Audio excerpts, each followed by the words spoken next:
오늘은 맥추감사 주일입니다. 이 맥추감사 주일은 보리를 추수하는 것을 하나님께 감사하는 절기죠. 또 상반기 동안 1월에서 6월까지 우리에게 감사했던 일들을 7월 첫 주에 하나님께 감사로 올려드리는 주일이기도 합니다.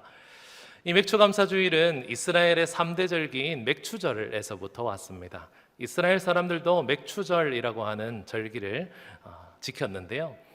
이스라엘은 우기와 건기로 나누어져 있습니다. 그래서 비가 오는 기간과 비가 전혀 오지 않는 기간이 있습니다. 비가 오지 않는 5월부터 10월까지를 잘 버티고 이제 10월이 말쯤 되면 이스라엘 사람들이 밀과 보리를 이렇게 씨를 뿌리기 시작합니다. 그러면 이제 비 오는 우기 동안 이 밀과 보리가 쭉쭉 잘 자랍니다. 그 다음 해 3월쯤 되면 보리가 이제 추수할 때가 돼요. 그래서 보리를 다 추수합니다. 그리고 5월 한 중순에서 5월 말쯤 되면 밀이 자라기 시작합니다. 그래서 밀을 추수할 때가 되는데요. 이때 추수가 제일 절정입니다. 그래서 5월 달에 밀을 다 추수하고 나서 그때 하나님께 감사했던 기간, 이것이 바로 맥추절입니다. 근데 우리랑은 좀 다르죠. 우리는 7월 첫 주에 맥추감사주의를 지키지 않습니까? 우리나라는 보리가 수확되는 기간이요, 한 6월 말쯤 됩니다. 우리나라가 이 벼농사를 짓고 벼를 다 거두어 들이고 나면 이모작을 하죠. 그래서 거기다가 보리를 심고 추운 겨울을 보냅니다. 그리고 이 보리가 자라는 그 기간들을 기다리다가 이 보릿고개라고도 옛날에 얘기를 했는데요, 그 참혹했던 봄을 버티고 나면 이제 6월 달에 보리를 추수를 할 수 있는 거예요. 그래서 보리를 다 추수하고 나서 우리를 살리시고 우리와 함께 하시는 그 하나님께 감사했던 것을 맥추감사주일로 지키기 시작했습니다. 그래서 맥추절은 5월 달에, 맥추감사주일은 7월 달에 이렇게 우리가 드리고 있고요. 이 두 가지가 사실 비슷한 내용입니다. 우리가 하나님께 감사해야 할 이유들을 찾아서 하나님을, 우리를 살리시고 우리를 도우시는 하나님을 감사하는 주간이 우리 맥추감사주일이다라는 것을 아시면 되겠습니다. 그리고 오늘은 덩달아서요, 제가 우리 함께하는 교회 담임 목사로서 여러분께 처음으로 말씀을 전하는 날입니다. 긴장이 엄청 되네요. 일부 예배도 드렸는데 네, 참 많이 떨립니다. 그렇게 안 보이죠, 그죠? 제가 사역을 하면서 한 설교를 몇 편 했는가 자료를 모아놓은 게 있어서 훑어봤는데 설교를 한 3,000 몇백 번을 했더라고요. 제법 많이 했죠, 그죠? 사람 앞에 서는 게 얼마나 두렵고 떨리는 일인지 아시는 분들이 아마 계실 겁니다. 한번 간증 같은 거 한번 하러 올라와 보세요. 목소리에 바이브레이션이 들어갑니다. 하나님 이러면서 이걸 3,000번을 넘게 했는데도 떨립니다. 네. 기도 많이 해주십시오. 우리 1년 동안 담임 목사님이 안 계신 그 어려웠던 시절들을 잘 버텨내고 오늘 저와 여러분이 함께 말씀을 나눌 수 있게 됨이 참 감사합니다. 네, 하나님께서 맥추감사주일에 또 저를 보내셔서 우리가 함께 신앙생활을 말씀 안에서 할 수 있게 해주신 하나님께 감사하며 오늘 말씀을 시작하려고 합니다. 하나님께 감사의 박수 한번 올려드립시다.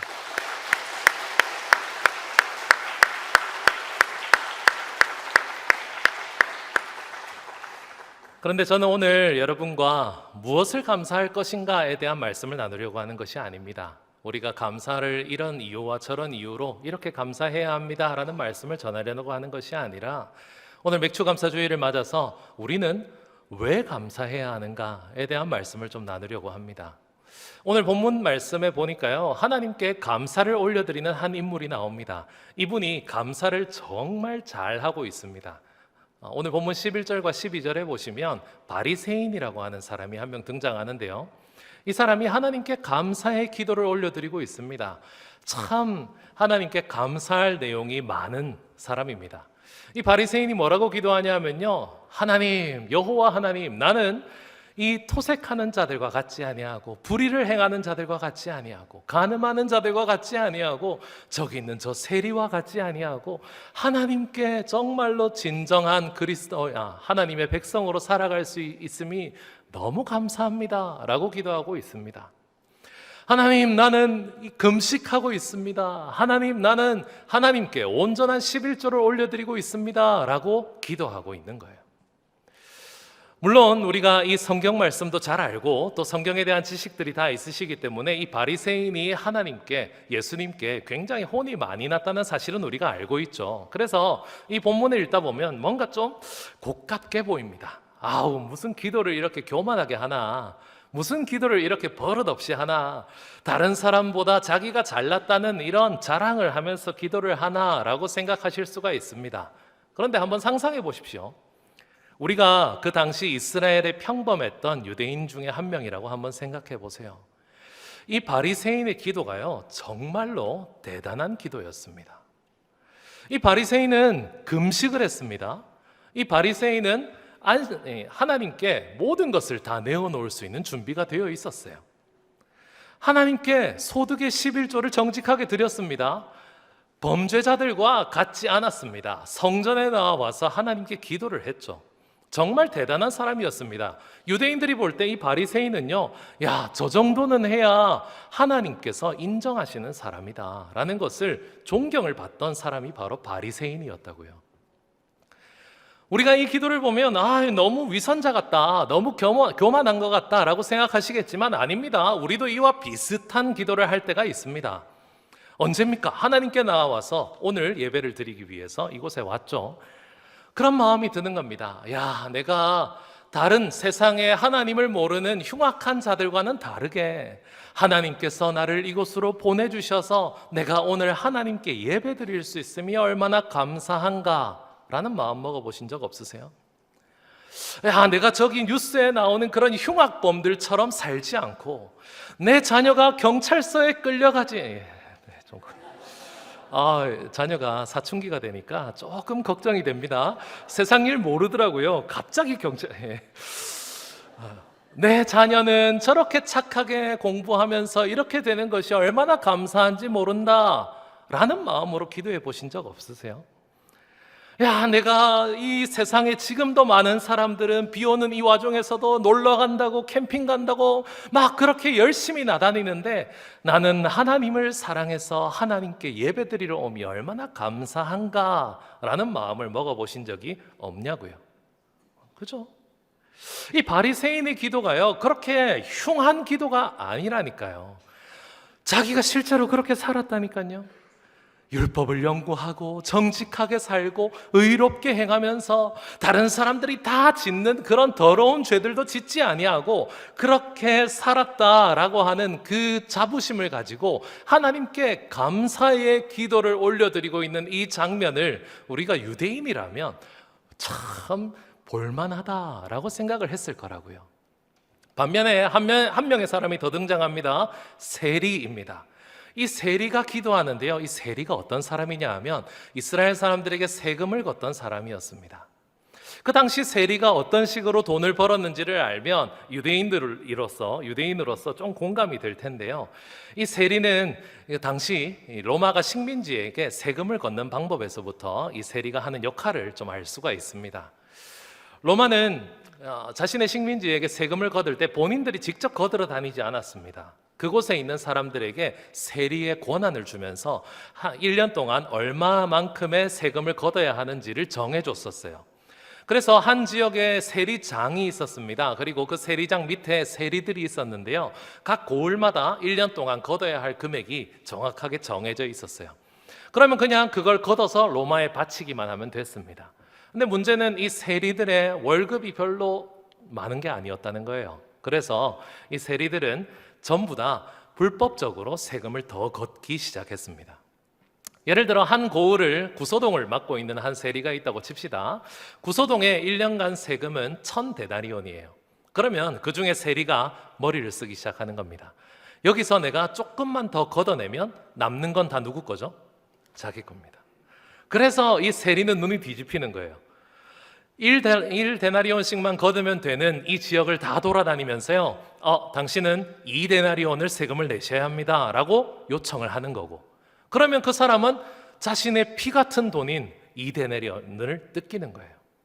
그렇게 해서 열심히 돈을 모아서 1500데나리온쯤 모으면 로마에는 1000데나리온만 바치고 500데나리온, 500일치 일상이거든요. 그걸 그냥 자기가 먹는 겁니다. 2,000데나리온을 모으면요 1,000데나리온이 자기 겁니다. 그러니까 이 세리라는 사람들은요 모든 이스라엘 유대인들에게 정말 눈에 가시 같은 존재였어요. 돈 좋아하고 로마를 등에 업어서 그 세금을 거짓말로 하고, 내가 그렇다고 그 세금을 너 거짓말이지 하고 안 내면 어떻게 됩니까? 로마 군대가 그냥 쳐들어오는 거예요. 그러니까 이걸 안 낼 수도 없고 내야만 하는 상황 가운데서 욕만 할 수밖에 없었던 사람이 세리라고요. 사람들이 볼 때 바리새인과 세리 중에 누가 더 하나님께 가까운 사람이었겠습니까? 바리새인이에요. 사람들이 다 볼 때는요 정말 정직하게 이 율법을 하나도 빠짐없이 지키려고 하면서 그렇게 금식하면서 기도하는 그 바리새인의 기도가 너무나도 아름답고 의로운 기도였고요, 세리가 저 옆에서 하나님께 막 기도하는 그 모습을 보면서 정말 혐오스러웠을 겁니다. 그런데요, 오늘 본문을 보니까 예수님께서 우리 유대인들이 가지고 있던 모든 상식을 뒤집으시는 거예요. 예수님께서 바리새인의 기도를 책망하시는 겁니다. 그 이유가 뭡니까? 그 이유는 바리새인이 기도했던 내용 때문입니다. 우리 본문 11절 12절 한 번 더 보시겠어요? 이 바리새인이 기도를 하고 있는데요, 하나님 아버지 여호와 하나님이라고 시작은 여호와로 시작했는데 기도하기 전에 무슨 단어가 계속 붙어 있는지 혹시 찾으셨습니까? 나는입니다. 나는, 하나님 나는 저런 악한 사람들과 같지 아니함을 감사합니다. 하나님 나는 이렇게 금식을 하고 나는 이렇게 하나님께 11조를 드리고 있습니다 라고 기도를 하고 있는 거예요. 나는입니다. 나는. 하나님은 기도의 시작에만 등장하고 기도 중심에는 언제나 자기 이름이 들어가 있는 겁니다. 이건 기도가 아니고 감사가 아니고요, 자기 소개죠. 자기 자랑입니다. 내 능력은 이렇다, 내가 이룬 것은 이렇다, 내가 할 수 있는 것은 이렇다 라고 이야기를 하고 있더라는 겁니다. 이것이 죄의 가장 깊은 모습입니다. 죄는 단순히 그냥 나쁜 행동을 하는 것이 아닙니다. 죄는 하나님을 중심에서 밀어내고 그곳에 나로 가득 채우는 것을 죄라고 부릅니다. 그래서 바리새인은 하나님을 믿고 있다라고 생각했지만 사실은 자기 자신의 의를 믿고 있었습니다. 그는 하나님과 자신을 비교하지 않았습니다. 그는 기도하면서 나와 다른 사람들을 비교하기 시작했습니다.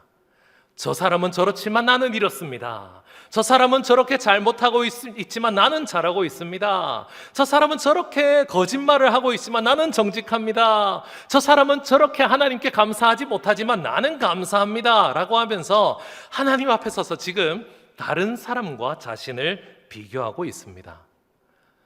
비교는 우리를 속입니다. 내가 마치 좋은 사람인 것처럼 속이게 만듭니다. 왜냐하면 세상에는 언제든지 나보다 못한 사람들이 있기 때문이죠. 그런 사람들과 비교했을 때 나는 제법 잘하고 있구나 라고 생각을 하고 있는 겁니다. 우리도 이와 같은 감사를 할 때가 없습니까? 우리 입에서 감사합니다, 하나님께 감사합니다라는 말이 나올 때를 한번 상상해 보십시오. 우리는 보통 언제 감사하십니까? 일이 잘 풀릴 때 감사하죠. 지난 6개월 동안 탈 없이 잘 지내게 해주심이 감사하죠. 우리 사업이 잘 되고 있을 때 감사하죠. 직장에 나를 괴롭히던 그 인간이 병원에 실려가기라도 하면 더 감사하죠. 이 삼성전자 안 샀다는 소식에 더 기쁘죠. 우리는 언제 감사합니까? 우리는 뭔가 잘 되고 있을 때, 내가 가진 것이, 내가 처한 상황이, 내 환경이 어떻게 되었을 때 가장 먼저 감사하지 않습니까? 그런데 성경은 더 깊이 들어가고 있는 거예요. 무엇 때문에 감사하는가가 중요하지 않다고 얘기를 하고 계시는 거예요. 감사의 뿌리가 다르다는 겁니다. 내가 가진 것으로 감사하는 사람은 언제나 내 것과 다른 것을 비교하기 시작합니다. 야, 저 사람보다 내가 신앙생활을 더 열심히 하고 있으니 참 감사하다. 예배 때 늦게 이렇게 오는 사람보다 내가 일찍 와서 하나님께 기도하고 있으니 야, 내 신앙에 참 감사하다. 내가 TV를 틀었더니 저쪽에 아프리카나 어려운 곳에서는 저렇게 매일을 굶어가면서 힘들게 사는데 우리는 매일마다 먹을 것이 있으니 감사하다. 우리는 이런 식으로 비교하면서 감사하고 있습니다. 이 감사에는 전 두 가지가 있다고 생각해요. 첫 번째는 그냥 내가 가진 것에 대한 감사입니다. 야, 나는 이렇게 건강하고 나는 이렇게 재산이 있고 내 계좌에는 이 정도 수익이 있다. 나 그래서 너무 감사하다라고 말하는 사람이 있고요. 또 두 번째 부류는 이 사람들보다 조금 더 거룩해 보이고 믿음이 좋아 보이는 사람들입니다. 아, 하나님께서 지난 6개월 동안 나에게 이렇게 해주셔서 너무 감사하다. 하나님께서 내 자녀들을 정말로 건강하게 잘 자라게 해주셔서 감사하다. 하나님께서 내 사업 가운데 함께 해주셔서 너무 감사하다 라고 하면서 하나님께 감사하는 것처럼 보이는데요, 이 사람들은 다 뭡니까? 결국 내가 가진 것 때문에 감사하고 있다는 거예요. 비록 그 앞에 하나님이라고 하는 이름은 붙었지만 하나님이 다 해주셨습니다 라고 하는 고백은 있지만 결국 하나님께서 나에게 이렇게 좋은 것을 주시니 감사한 것 아니겠습니까? 하지만 우리가 한번 시선을 세리에게로 돌려봅시다. 오늘 본문에 세리가 나오는데요, 13절에 보니까 세리가 성전에도 가까이 오지 못합니다. 성전에 멀리 섭니다. 눈을 들어 하늘을 바라보지도 못합니다. 이 세리가요, 고개를 푹 숙이더니 가슴을 치는 거예요. 가슴을 치면서 외칩니다. 하나님이여, 나를 불쌍히 여기소서. 나는 죄인이로소이다. 외치고 있는 거예요. 바리새인은 성전 가까이 서 있습니다. 그런데 이 세리는 성전에서 멀리 서 있습니다. 바리새인은 당당했습니다. 그런데 세리는 하늘을 감히 쳐다보지도 못했어요. 바리새인은 자기가 얼마나 선한 사람인지를 말하고 있지만 세리는 자기의 죄를 말하고 있습니다. 그런데 예수님께서 칭찬하시는 것은 무엇입니까? 세리입니다. 세리가 왜 이렇게 기도를 하고 있습니까? 세리가 왜 이러고 있습니까? 세리가 왜 이렇게 하나님 앞에 내가 얼마나 비참한지에 대한 하나님 앞에 그 죄책감을 드러내놓고 있습니까? 세리는 지금 하나님과 자신을 비교하고 있기 때문입니다. 바리새인은 하나님께 나아가서 자신과 자신 주변 사람들을 비교하고 있습니다. 그러나요, 세리는 하나님 앞에 나와서 하나님과 자기 자신을 비교하고 있습니다. 하나님의 거룩하심 앞에 서는 순간 비로소 이 세리의 실체가 드러난 겁니다. 그래서 하나님 아버지께 자신의 비참함을 고백하고 있는 것입니다. 이사야도 그랬습니다. 이사야가 우시아 왕이 죽던 해에 성전에 충만한 하나님의 영광을 보았을 때 이사야 6장 5절 말씀에 뭐라고 얘기하고 있는지 아십니까? 이사야가요, 화로다 나여 망하게 되었도다 라고 이야기합니다. 이사야가 얼마나 대단한 선지자인지 혹시 아십니까? 그 당시 하나님의 말씀대로 살지 않는 그 악한 이스라엘 시대 때요, 하나님의 말씀을 받아서 하나님과 함께 걸어가던 선지자가 이사야였습니다. 세상 모든 사람이 다 하나님을 멀리하고 있는데도 하나님의 음성을 듣고 이스라엘을 회복시키기 위해서 하나님의 메시지를 전달하던 선지자가 이사야였다고요. 그 이사야가 지금 뭐라고 있습니까? 하나님 앞에, 하나님의 그 영광 앞에 서자마자 나는 망할 것 같습니다 라고 얘기하고 있는 거예요. 화로다 나여 망하게 되었도다. 베드로는 어땠을까요? 베드로가 물고기를 잡습니다. 밤새도록 물고기를 잡았는데 한 마리도 잡지 못했죠. 예수님께서 나타나셨습니다. 이쪽으로 그물을 던져라 해서 그물을 던졌더니 물고기가 이만큼 올라온 거예요. 자, 여러분이 베드로였다면 예수님을 보고 뭐라고 얘기하시겠습니까? 야, 예수님 감사합니다. 내가 밤새도록 한 마리도 못 잡았는데 와, 예수님 말씀했더니 이만큼 잡았습니다. 와, 예수님 오늘 집에 갈 때 하이닉스 한 주 살 수 있겠습니다 이러면서 막 너무 행복하지 않았겠어요? 와, 너무 즐겁습니다. 하나님, 와, 예수님이 진짜 대단하신 분입니다. 제가 사실은 예수님 목수처럼 보여가지고 물고기를 뭘 아나 싶었는데, 와, 예수님 진짜 대단한 분이시네요 라고 얘기해야지 정상 아닙니까?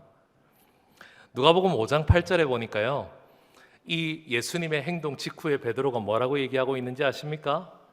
주여, 나를 떠나소서, 나는 죄인이로소이다 라고 얘기하고 있습니다. 이상하지 않습니까? 우리 이런 고백을 한 적이 있습니까? 주님이 우리의 사업을 도와주셨어요. 주님이 우리 자녀의 미래를 도와주셨습니다. 주님이 나의 삶을 도와주셨어요. 너무 기쁘고 감사하지 않습니까? 그런 주님 앞에 예배하러 나왔습니다. 와, 너무 감사하고 너무 기쁘지 않습니까? 그런데요, 이사야도 베드로도 입에서 무슨 고백을 하고 있냐 하면, 나는 죄인입니다 라고 고백을 하고 있다고요. 하나님을 만난 사람들의 공통점이 있습니다. 자신이 괜찮은 사람이라고 말하지 않습니다. 하나님을 만난 사람은요, 나를 이렇게 좋은 사람으로 만들어주셔서 감사하다는 이야기를 하지 않습니다. 하나님을 만난 사람은 자신을 보게 됩니다. 내가 얼마나 비참한지, 내가 얼마나 연약한지, 내가 얼마나 부족하고 더러운 자인지를 깨닫게 해주신다는 거예요. 하나님께 가까이 나아가서 하나님을 진정하게 만나면 만날수록 우리는 더 큰 비참함과 더 큰 연약함을 깨닫게 됩니다. 그것이 하나님을 만난 사람들의 공통점입니다. 오늘 세리가 하나님께 기도합니다. 하나님, 불쌍히 여겨주시옵소서라고 기도합니다. 이 불쌍히 여겨달라는 단어가요, 그냥 원어로 우리 감정적으로 불쌍하다라는 마음을 먹어달라는 뜻이 아닙니다. 이 불쌍히 여기소서라는 단어는요, 하나님, 나의 죄를 속해 주옵소서라고 하는 고백입니다. 나를 용서하여 주시옵소서라는 고백이에요. 제의적인 표현입니다. 하나님, 내가 이만큼 더러운 자인데 이 더러움을 하나님께서 용서해 주십시오라고 하는 고백으로 나를 불쌍히 여기소서라고 고백을 하고 있다는 겁니다. 다시 말해서 세리는 자기 자신이 할 수 있는 것이 하나도 없고 오직 하나님의 자비만 붙들고 있습니다. 사랑하는 함께하는 교회 성도 여러분, 우리는 하나님 앞에 설 때 뭔가 자랑스러운 모습으로 자꾸 서려고 하는 것 같습니다.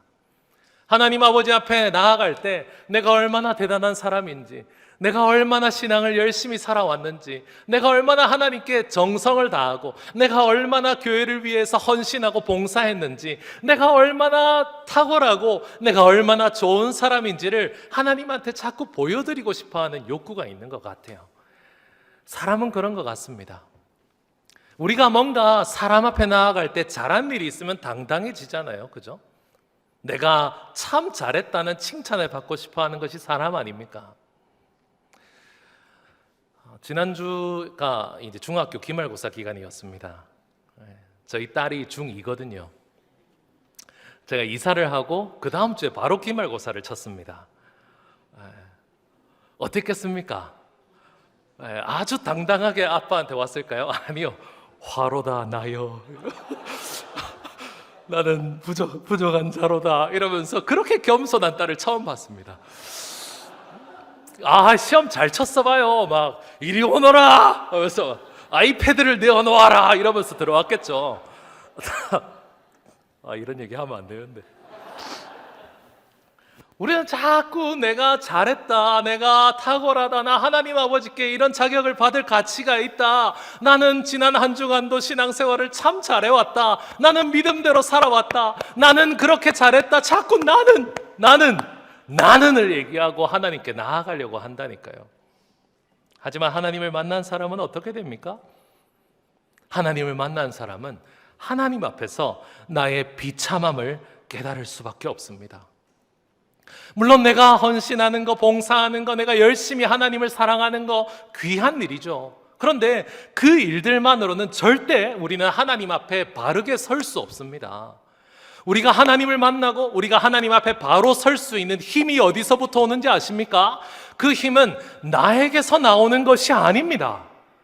그 힘은 하나님에게서부터 나오는 것임을 믿으시기 바랍니다.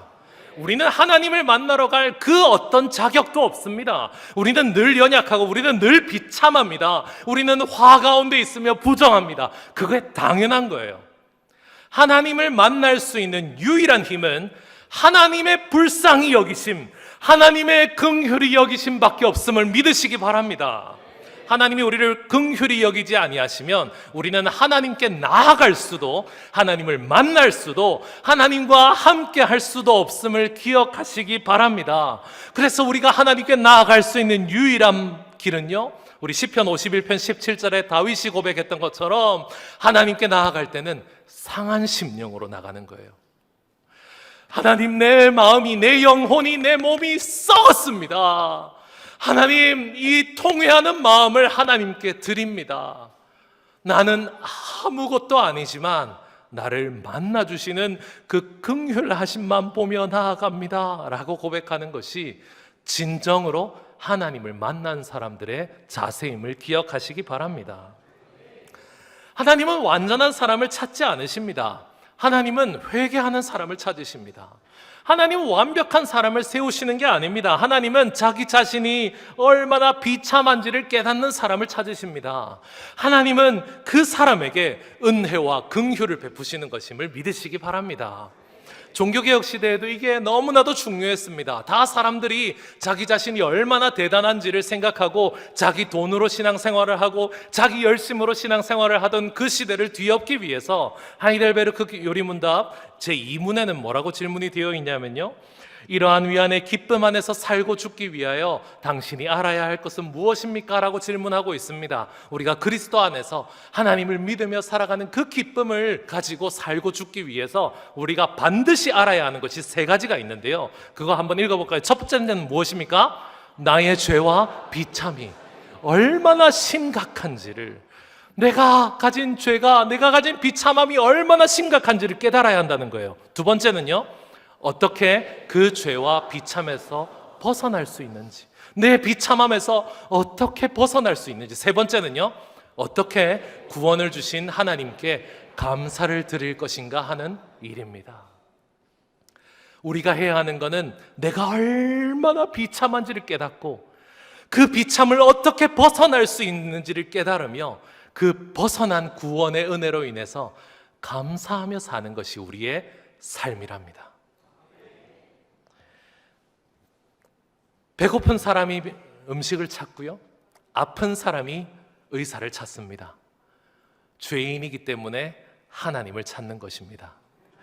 마가복음 2장 17절에 예수님께서도 이렇게 말씀하셨습니다. 건강한 자에게는 의사가 필요 없다. 나는 의인을 부르러 온 것이 아니라 죄인을 부르러 왔노라 라고 말씀하시죠. 이 말씀은 의인은 오지 말라는 뜻이 아닙니다.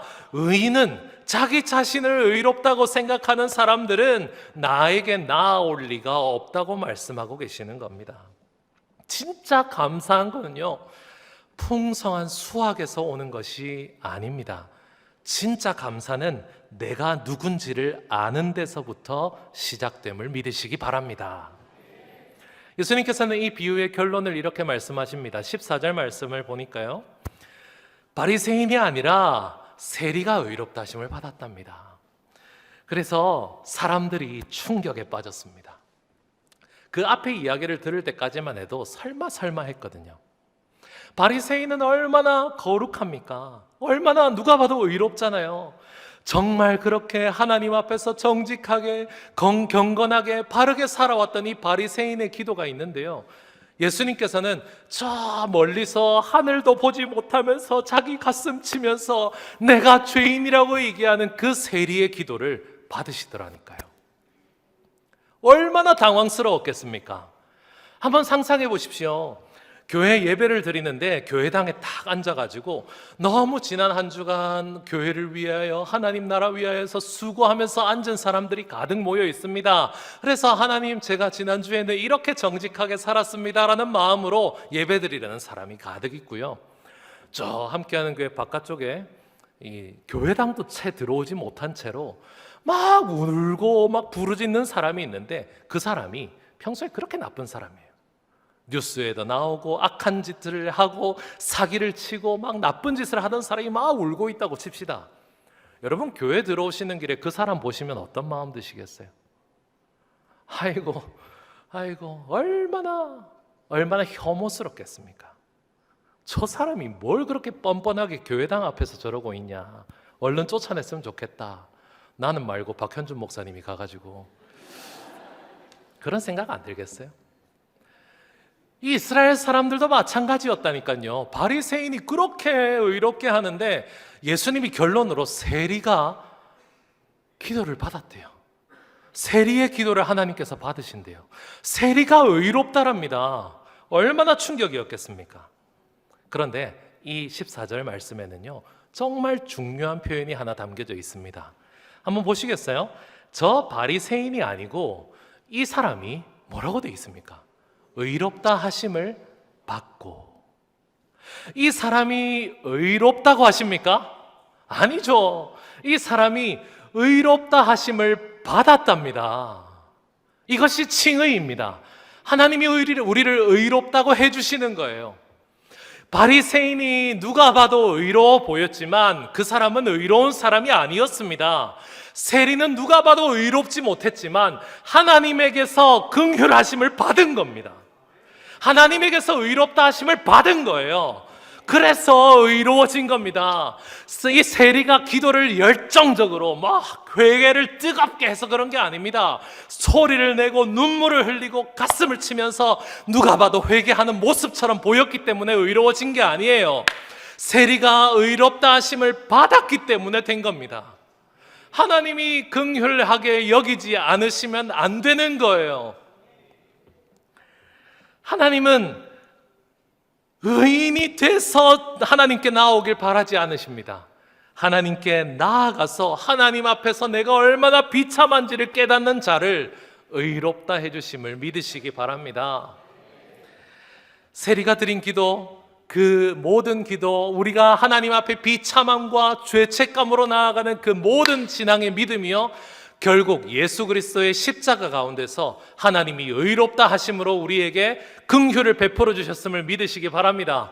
고린도후서 5장 21절에 보니까요, 하나님께서 죄를 알지도 못하는 예수 그리스도를 죄인인 우리들을 위해서 죄로 삼으셔서 우리가 하나님의 의가 되게 해 주셨답니다. 우리가 잘나서가 아니고요, 우리가 탁월해서가 아니고요, 우리가 신앙생활을 더 열정적으로 하고 더 열심히 기도해서 더 많은 예배를 드려서 더 뜨겁게 찬양하고 더 많은 봉사를 해서 그런 게 아니라요, 우리가 얼마나 비참한지를 깨달으니까 하나님께서 의롭다고 해주신다는 겁니다. 사랑하는 함께하는 교회 성도 여러분, 하나님 앞에 비참함과 죄책감으로 나아가시는 모두가 되시길 바랍니다. 저는 함께하는 교회 담임 목사로서 여러분에게 꼭 부탁드리고 싶은 것이 있어요. 우리의 신앙이 늘 비참하시기 바랍니다. 우리의 존재가 늘 비참하시기 바랍니다. 하나님 아버지 아니면 한순간도 살아있을 수 없는 연약한 죄인이라는 것을 깨달으시기 바랍니다. 그런데 오늘 이 비유를 하나님께서 시작하면서 하신 말씀이 있는데요, 참 중요한 말씀인데 제가 일부러 넘어갔습니다. 우리 오늘 본문 9절 말씀을 한번 보시겠어요? 이 비유를 예수님께서 지금 누구한테 말씀하고 계신지 아십니까? 우리 9절 말씀은 같이 한번 읽어봅시다. 시작. 또 자기를 의롭다고 믿고 다른 사람을 멸시하는 자들에게 이 비유로 말씀하시되. 예수님께서 이 이야기를요, 불신자들 앉혀놓고 하신 게 아닙니다. 세리들 앉혀놓고 하신 게 아니에요. 다 죄 짓는 사람들에게 그래 너희는 괜찮다, 너희를 의롭게 해주겠다라고 하면서 위로하려고 하신 말씀이 아닙니다. 지금 이 말씀을 누구한테 하고 계시냐면 자기를 의롭다고 생각하는 사람들이요, 신앙생활 잘 하려고 하고 내가 하나님 아버지께 나아갈 자격이 있다고 생각하고 내가 하나님께 기뻐하는 자녀인 것처럼 착각하면서 살아가는 사람들에게 이 말씀을 하고 있습니다. 예배하는 사람들이요, 기도하는 사람들이요, 봉사하고 헌신하는 사람들이요. 그 사람들을 모아놓고 예수님께서 이 말씀을 하고 계신 겁니다. 그래서 하나님께서 무엇에 대한 위험을 경고하고 계십니까? 자기를 의롭다고 믿지 말기를 우리에게 부탁하고 계신 것입니다. 기도를 오래 하면 오래 할수록 그 기도가 내 의가 되기도 합니다. 봉사를 오래 하면 봉사가 나의 자랑이 되기도 합니다. 직분을 받으면 그 직분이 마치 나의 신분처럼 여겨지기도 하고요. 처음에는 물론 하나님의 은혜로 시작했겠지만 시간이 흐를수록 내가 얼마나 의로운지 착각하면서 살아가는 것이 우리들입니다. 하지만 여러분 기억하십시오. 두 사람이 성전에 올라갔습니다. 같은 시간에 기도했고 같은 시간에 하나님 앞에 섰습니다. 하지만 결과는 완전히 달랐다는 것을 기억하십시오. 바리새인은 하나님 앞에 올라가서 자기를 보았지만 세리는 하나님께 나아가서 하나님을 보았습니다. 신앙은 교회 다닌 기간으로 결정되지 않습니다.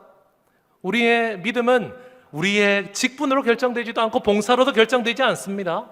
하나님 앞에서 내가 누구인지를 아는가가 신앙의 시작임을 기억하시기 바랍니다. 하나님은 우리를 다른 사람과도 비교하시지 않습니다. 하나님 앞에 서면요 다 똑같습니다. 하나님 앞에 서면 다 똑같습니다. 다 비참한 존재들입니다. 우리가 그것을 절대 잊어서는 안 돼요. 바울이 이렇게 이야기합니다. 로마서 3장 23절에 보면요, 모든 사람이 죄를 범하였음에 하나님의 영광에 이르지 못하더니 라고 말씀하십니다. 모든 사람이요.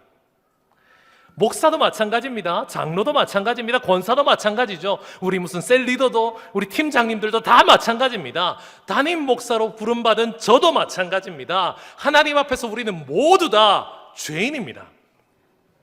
그래서 저는 우리 함께하는 교회가 잘난 사람들이 모인 교회가 아니라 하나님의 긍휼과 은혜를 아는 사람들이 모이는 교회가 되기를 간절히 원합니다. 물론 우리 교육자님들도 너무 좋으시고 오해는 하지 마십시오. 네, 우리 성도님들 너무 좋으신데 그게 아니라요. 내가 누구인지를 아는 교회가 되길 바랍니다. 전 잘난 목사도 아닙니다. 우리는 다 잘난 성도들이 아니에요. 우리는 누구보다 비참한 자들이고 누구보다 연약한 자들에서부터 출발하는 겁니다. 저도 마찬가지입니다. 여러분 저를 무슨 탁월한 어떤 목사로 여기지 마십시오. 물론 목소리는 좀 탁월합니다. 외모보다는 목소리. 그래서 약간 눈을 감으시면 너무 좋을 겁니다. 죄송합니다. 저도 비참한 목사입니다. 하나님 아버지 앞에 쓸모 하나 없는, 하나님 아버지 앞에 쓸 거 하나 없는 비참한 목사로 살겠습니다. 그래야 하나님의 긍휼하심을 누릴 수 있습니다. 그래야 하나님의 은혜를 누릴 수 있습니다. 자기 의를 자랑하는 사람은 결국 감사를 잃어버리지만 자기의 비참함을 아는 사람은 하나님의 은혜를 잊지 않으며 감사할 수 있기 때문입니다. 오늘은 맥추감사주일입니다. 수확을 자랑하는 절기처럼 우리가 기억하고 있다면 기억을 바꾸시기 바랍니다. 맥추감사주일은요, 내가 이 많은 수확을 해내서 내가 하나님 안에서 이렇게 건강하게 풍요롭게 살아왔음에 감사하는 거구나 라고 생각하셨다면 오해입니다. 맥추감사, 모든 감사는요, 내가 이렇게 비참했는데도 불구하고 나를 끝까지 포기하지 않으신 그 십자가의 은혜에 감사하는 시간입니다. 내가 이렇게 하나님의 도우심 없이는 한순간도 살아있을 수 없음에도 불구하고 이 상반기를 하나님께서 우리와 함께 해주셔서 내가 지금 살아있을 수 있음에 대한 감사입니다.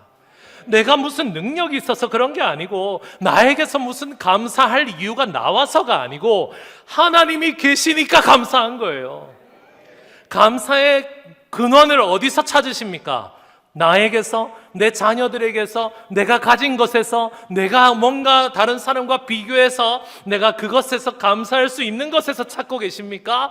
잘못된 겁니다. 틀렸어요. 하나님께서 우리의 감사의 근원이 되십니다. 하나님이 계시니까요. 하나님이 계시니 우리는 감사하는 것이고, 나에게서가 아니라 하나님에게서부터 감사가 내려오는 것이기 때문에 우리는 모두 감사할 수 있는 것입니다. 우리 함께하는 교회 성도 여러분, 오늘 저는 여러분과 첫걸음을 시작을 합니다. 제가 바라는 교회는 완벽한 사람들이 모인 교회가 아닙니다. 자기 부족함을 드러낼 줄 아는 교회입니다. 내가 하나님의 도움 없이는 살아갈 수 없음을 기꺼이 드러내고 기꺼이 살아낼 수 있는 성도들이 가득한 교회를 꿈꿉니다. 아, 목사님, 제가 이만큼 해낸 것이 있는데요, 그런 말을 듣고 싶은 것이 아닙니다. 하나님, 저는 부족합니다 라고 하는 그 비참함으로 살아가는 그 성도들이 가득해지길 바랍니다. 그래서 우리는 서로를 경쟁의 상대로 보지 않았으면 좋겠습니다. 야, 저 사람은 저만큼 복을 많이 받는다, 어떻게 저렇게 복을 많이 받을까, 그런 걸로 서로 경쟁하고 비교하려고 하지 마십시오. 하나님께서는 우리 모두에게 긍휼과 은혜를 부어주시는 우리의 아버지가 되십니다. 제가 예전에 어떤 사람까지 봤냐면요, 죽음이 너무 두려운 거예요. 근데 안 죽은 사람이 너무 부러운 겁니다. 그래서 성경을 막 찾아봤어요. 안 죽은 사람이 나오더래요. 에녹, 엘리야. 와, 너무 부러워가지고 에녹과 엘리야는 어떻게 해서 안 죽을 수 있었나라고 찾아보는 사람을 봤습니다. 나도 그렇게 살아야지. 비교하려고 하지 마세요. 예수님도 죽으셨는데 어딜 안 죽으려고. 자꾸 비교하는 성도가 되면요, 저 집은 어떻게 저렇게 복을 받았을까? 아이고, 막 이렇게 신앙생활을 했더니, 뭐 예배 때 뭐 이렇게 했더니, 봉사를 저걸 했더니 저렇게 잘 됐다더라. 아이고, 그쪽 집 자녀는 어떻게 그렇게 공부를 잘합니까? 아이고, 이렇게 했더니 하나님께서 이렇게 했더니 이렇게 복을 주시더라고요. 그러면서 막 비교하고, 그러면서 막 서로 나도 저렇게 되고 싶다고 서로 경쟁하지 마십시오. 담임 목사 자녀가 여러분 자녀보다 공부를 못할 수도 있습니다. 담임 목사가 여러분들보다 더 못 살 수가 있어요. 뭘 비교합니까? 비참해지십시오. 경쟁의 대상으로 여기지 마십시오. 그냥 우리 모두가 하나님 은혜로 사는 겁니다. 아이고, 너도 죄인이고 나도 죄인이라 참 편합니다. 아이고, 나만 죄인이 아니니까 너무 이거 한번 해볼까요? 우리 옆 사람한테, 아이고, 나만 죄인이 아니라서 다행입니다 하고 한번 얘기해 주십시오.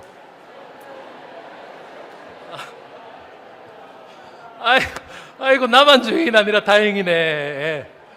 그렇게 사셨으면 좋겠어요.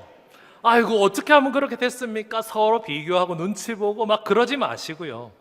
그런 교회는 정죄보다 회복이 있습니다. 우리 모두가 죄인임을, 우리 모두가 비참한 자들임을 기억하는 우리 교회는요, 회복이 있습니다. 비교보다 사랑이 있습니다. 교만보다 감사가 있는 거예요. 저도 그런 목사가 되고 싶습니다. 저도 막 권위를 세우고 막 이런 목사 말고요. 어디 담임 목사가 뭐 나가는데 이런 사람 말고요. 저도 비참해지도록 노력하겠습니다.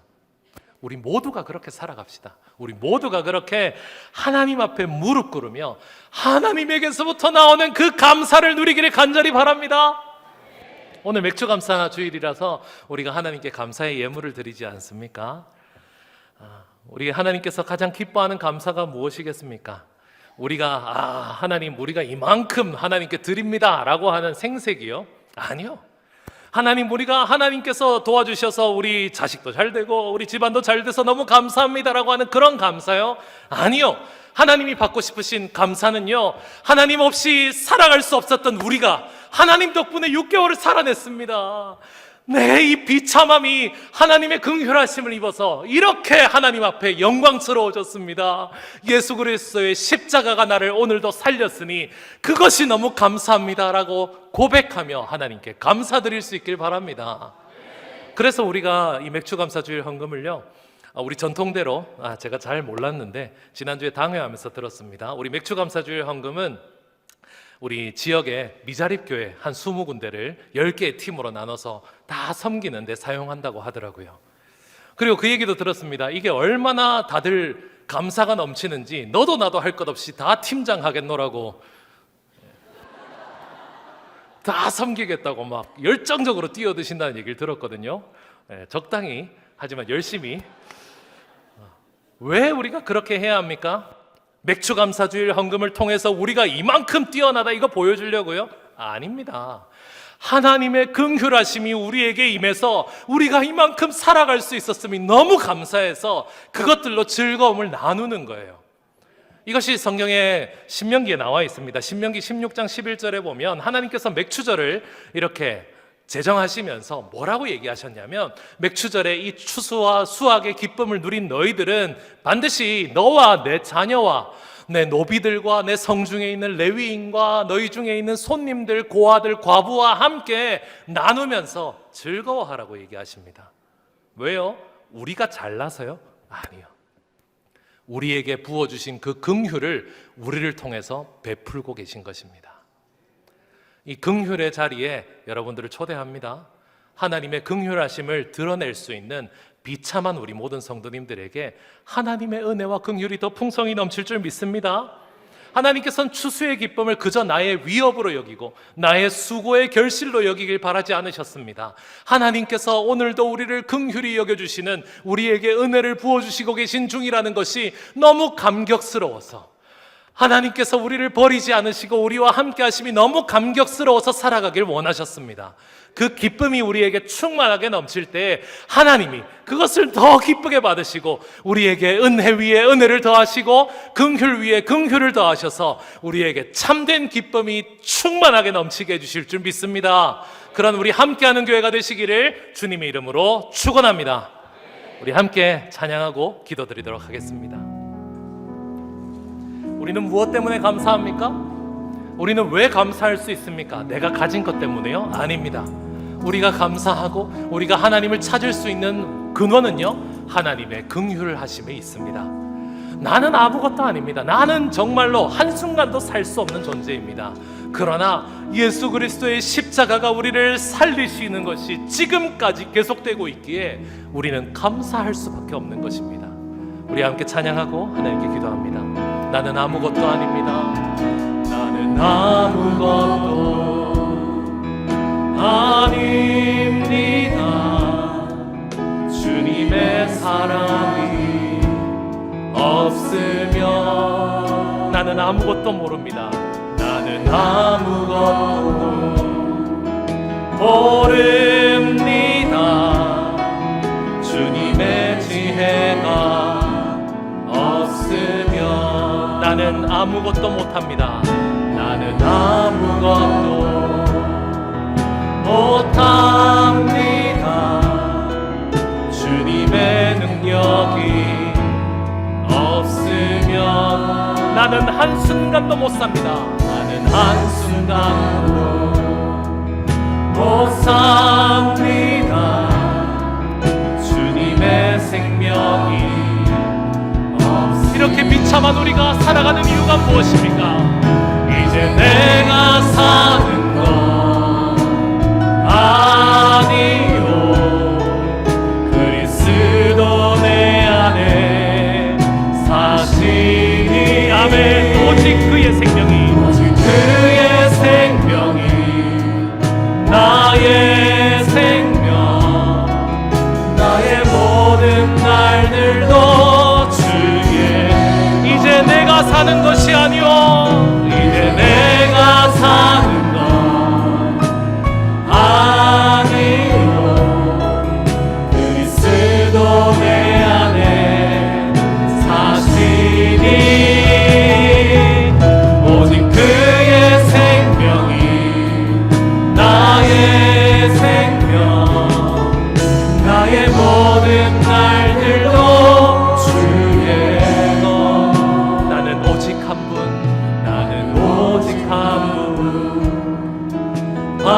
바랍니다. 나의 아버지, 나의 구원, 나의 주. 나는 오직 한 분 바랍니다. 나는 오직 한 분 바랍니다. 나의 아버지,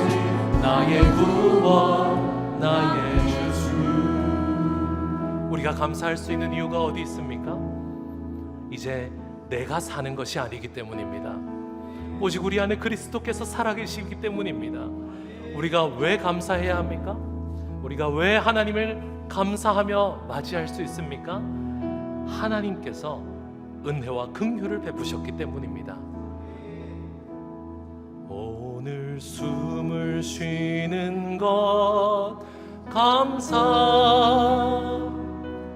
나를 구원하신 것 감사,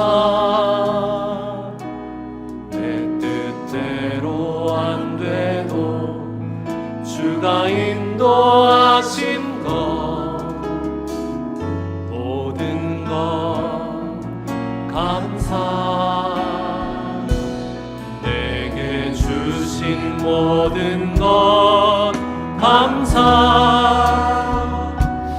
때론 가져가셔도 감사, 내게 고난 주셔서 주 뜻 알게 하신 것 모든 것 감사. 주님 감사해요. 주님 감사해요. 주님 감사해요. 내가 여기까지 온 것도 은혜입니다. 주님 감사해요. 주님 감사해요. 나를 사랑하신 주 사랑 감사합니다. 주님 감사해요.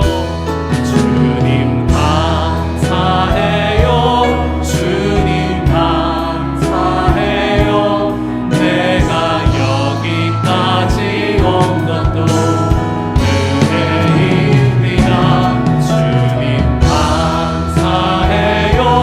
주님 감사해요.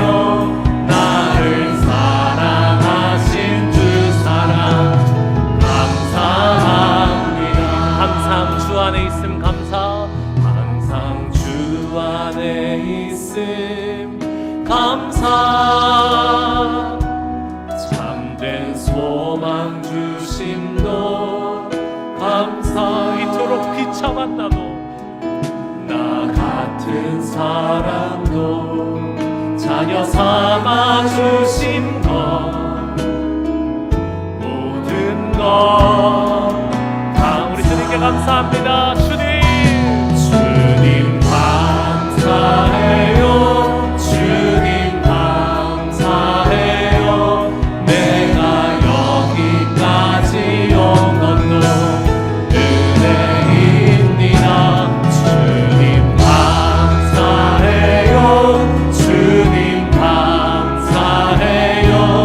나를 사랑하신 주 사랑 감사합니다. 우리 시간 함께 기도합시다. 우리의 감사의 근원이 어디 있습니까?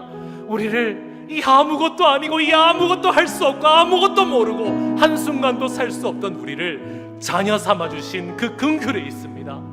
주님, 우리는 이 하나님께 감사할 수밖에 없습니다. 주님, 우리는 죄인입니다.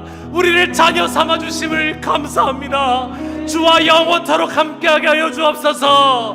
우리 주님 이름 부르시고 함께 합시다. 기도합시다. 주여,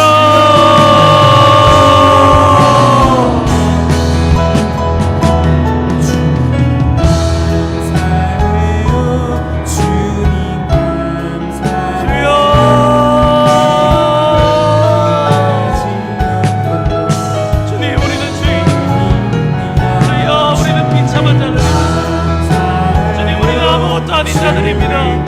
주여, 그런 우리들을 위하여 긍휼을 베푸시고 그런 우리에게 사랑을 베푸신 하나님을 고백합니다. 아버지, 아무것도 아닌 우리들을 지금 무엇까지 여기 붙들어 주시고 이곳까지 오게 하여 주시고 이곳까지 살아가게 하여 주신 하나님의 그 긍휼과 그 은혜, 주여 우리가 기도합니다. 주여, 우리가 하나님께 드리고 하나님께 감사할 수 있는 우리들이 되게 하시고 감격할 수 있는 우리가 되게 하여 주옵소서. 비참한 우리들을 언제나 품어주시는 그 사랑을 매 순간 되게 하여 주옵소서.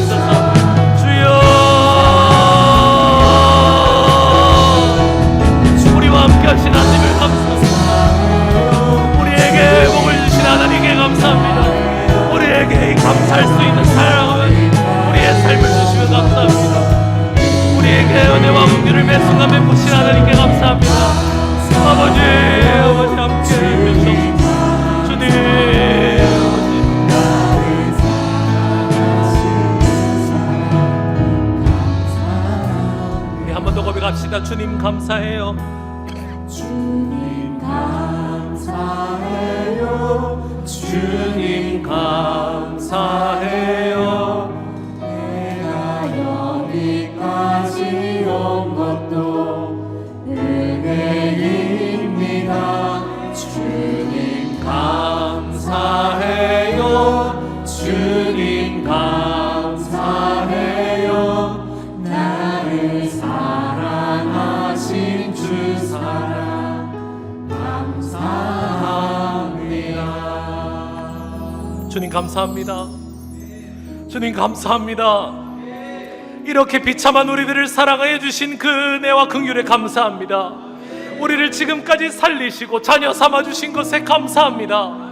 이 부족하고 비참한 우리를 위해 십자가 지시고 우리를 의롭다 칭하여 주심에 감사드립니다. 우리가 하나님께 감사하지 않을 이유가 하나도 없음에 감사드립니다. 하나님, 우리와 함께하여 주시옵소서. 하나님, 이 시간 우리가 하나님 아버지께 그 감사한 마음을 주님께 올려드립니다. 주님, 우리의 마음의 교만이 사라지게 하시고 우리 마음의 의로움이 사라지게 하여 주시고 우리의 이 헌금 가운데 담겨져 있는 그 비참한 마음을 받아주시옵소서.